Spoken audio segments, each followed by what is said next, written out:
Shalom అలేకిం, షాలోం అలేకిం, షాలోం అలేకిం. యేసు ప్రభు త్వరలో రానే ఉన్నాడు. అది రాగలుగుతా వాగ్దానం ఏమని చెప్పేసి ఆనాడు అపోస్తలులు బయలుదేరి ప్రశ్నించిన సందర్భంలో పేతురు భక్తుడు 2వ పత్రిక రాశాడు.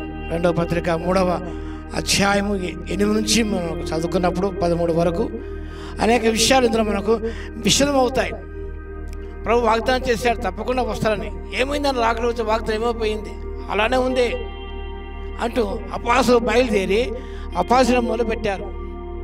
రానేమనుకున్న ప్రభు ఇది రకరకాలుగా ప్రజలను అందరూ కూడా వారి విశ్వాసం చెదరగొట్టడానికి, విశ్వాసం పురుషు చేయడానికి అబద్ధ బోధకులు బయలుదేరి రకరకాలుగా వ్యాఖ్యానించడం మొదలుపెట్టినప్పుడు ప్రభు రాక ఆలస్యం ఎందుకనగా వివరణ చక్కగా ఇచ్చిన పేతురు ఇక్కడ ఒక సంగతి మర్చిపోకుడి. 8వ వచనం, ప్రభు దృష్టికి ఒక దినం 1000 సంవత్సరాలను 1000 సంవత్సరాలు ఒక దినం వల్ల ఉన్నవి. కొంత ఆలస్యం ఎంచుకున్నట్టు ప్రభు తన వాగ్దానం గురించి ఆలస్యం చేయవాడు కాడు, కానీ ఎవడూ నశింపవాలని ఇచ్చేంపక అందరూ మారు మనసు పొందిన కోరుచు మీరు దీర్ఘశాంతి గల వారే ఉన్నాడు. అయితే ప్రభు దినం అనేది దొంగ వచ్చేట ఉంటుంది అంటూ ఆ దినమున ఆకాశం మహాత్మతో గతించిపోవును, పంచభూతములు మిక్కటమైన వేంద్రముతో లయమైపోవును, భూమి మీద ఉన్న కృత్యములు కాలిపోవును. ఇక్కడ చూస్తున్నాం ఈ లోకం అన్నీ కూడా ఒకరోజు దేవుడు అగ్నితో కాల్చబడే దినం ఉన్నది, కాలిపోతాయి, అంత బూడిద మిగులుతుంది. ఆయుషస్ అంతే, ఈ లోకం ఉన్నదంతా కూడా వ్యర్థమైపోతుంది, దేవుడు అగ్ని దహించివేయబడుతుంది. ఏమన్నా ఉన్నప్పుడు కూడా భూమి మీద ప్రతిదీ కూడా దేవుడు అగ్ని దహించబడుతుంది. కనుక నూతన ఆకాశం నూతన భూమి ఏర్పడాలి. కాబట్టి ఇవన్నీ కూడా దహించిపోయే, కాలిపోయే, బుడిదైపోయే దినం ఒకటి రాబోతున్నది. జాగ్రత్త అని పేతురుపై హెచ్చరిస్తున్నాడు. అది రాబోతున్నది. ఎందుకు ఆలస్యం చేస్తున్నాగా? అందరూ మారుమనసు పొందాలి, రక్షణ పొందాలి, నిశ్చితంలో ప్రభుత్వంలో ఉండాలి.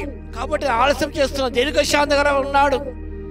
ప్రభు రాకడ నీ కొరకే ఆలస్యం అయిపోతున్నదేమో. నువ్వు మారుమనసు పొందాలని ప్రభు తన రాకడ ఆలస్యం చేస్తున్నాడు. నీ పట్ల దీర్ఘశాంతి చూపిస్తున్నాడు. You must be repented. నువ్వు మారుమనసు పొందాలి, change your attitude, come to Jesus. అదే రావాలని ప్రభు ఆశతో అని ఎదురు చూస్తున్నాడు. పిల్లారా, ఈ లోక భవనాలు ఉన్నప్పుడు కూడా భూకంపాన్ని కూడా స్థిరమైపోకుండా అంత పకడబందిగా కట్టుకున్నా బంకర్స్ ఉన్నా ఏమున్నా కూడా ఒకరోజు రాబోతున్నది. ఇవన్నీ కూడా దహించివేయబడతాయి. పంచభూతములు మిక్కులు వేంద్రముతో లయమైపోతాయి, కృత్యములు రాలిపోతాయి, కాలిపోతాయి. మిగిలేదంతగా బూడిద మిగులుతుంది. అంతే ఈ లోకంలో అంతా బూడిద. నీ సంపాదన బుడిదని, నీ బంగారం బుడిదని, నీ బంగారం ఇవన్నీ బుడిదైపోతాయి.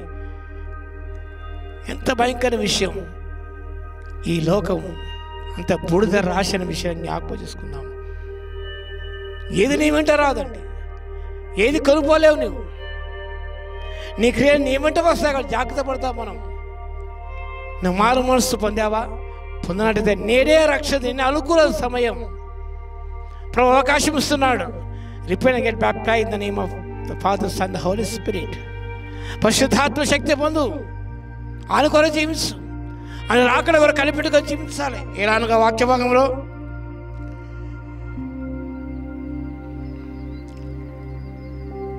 తన ఆశ అపేక్షిస్తూ మీరు పరిశుద్ధమైన ప్రవర్తనతోనూ భక్తితోనూ ఎంతో జాగ్రత్త గలవారై ఉండవలను. పరిశుద్ధమైన ప్రవర్తన, భక్తి, ఎంతో జాగ్రత్తగా ఉండాలి. Very careful in doing things. ప్రతి విషయంలో ఎంతో జాగ్రత్త. నీ మాటల్లో జాగ్రత్త, నీ చేతుల్లో జాగ్రత్త, నీ ప్రవర్తనలో జాగ్రత్త, నీ నడవడికలో జాగ్రత్త. You must very careful, must alert. పరిశుద్ధమైన ప్రవర్తన, భక్తి కలిగి జీవించినప్పుడే నువ్వు మధ్యాక్ష ప్రభువును కలుసుకుంటావు. ఫైనల్గా గమనించేది ఎంత కూడా అగ్ని చేత దహించిపోయి బూడిదైపోతుంది. బూడిద వంటి లోకం మీద ఆశ పెట్టుకున్నావేమో నువ్వు. పైన వాటిని వెతకండి. ప్రభు రాకడ కనిపెట్టుకొని జీవిద్దాం. మనం నూతన ఆకాశం, నూతన భూమి వాక్యబలం చూస్తాం. ఇక్కడ క్రొత్త ఆకాశం కొరకు, క్రొత్త భూమి కొరకు కనిపెట్టుకొస్తున్నాము.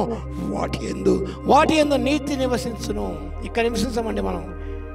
ఇది మన నివాసం కాదు, తాత్కాలిక నివాసమే. ఇశ్రాయేలు ప్రజలు ఐగుప్తుకు వెళ్ళారు, తాత్కాలిక నివాసం ఏర్పరచుకున్నారు అంతే. ఈ తాత్కాలిక నివాసమే అన్నీ కూడా కాలిపోతాయి, బూడిదైపోతాయి. క్రొత్త ఆకాశము, కొత్త భూమి, అందులో నీతి నివసించును. ఆ క్రొత్త ఆకాశంలో, కొత్త భూమిలో నీవు నివసించాలంటే నువ్వు మారు మనసు పొందాలి. ఆ క్రొత్త ఆకాశంతో నివసించాలంటే పరిశుద్ధ ప్రవర్తన కలిగి ఉండాలి, భక్తితో ఉండాలి,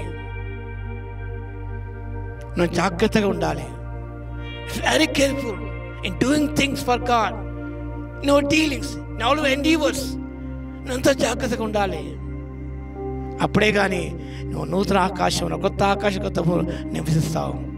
కాబట్టి ఆ కొత్త ఆకాశ, కొత్త భూమి నివసించడానికి సిద్ధపడదాం, ముందుకు సాగిపోదాం. పరిశుద్ధాత్మ దేవుడు శక్తిని దయచేయును గాక.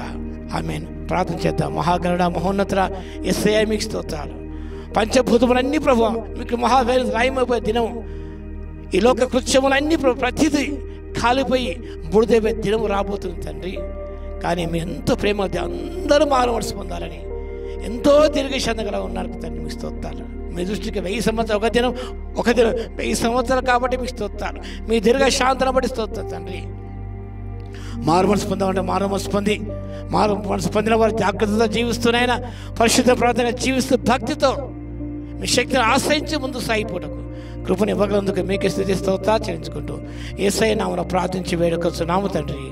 ఆమేన్. మన తండ్రి అయిన దేవుని యొక్క ప్రేమయు, మన ప్రభువును రక్షకుడైన యేసుక్రీస్తు యొక్క కృపయు, పరిశుద్ధాత్మ యొక్క అన్యోన్య సహవాసం మనందరికి సదాకాలము తోడే ఉండును గాక. ఆమేన్.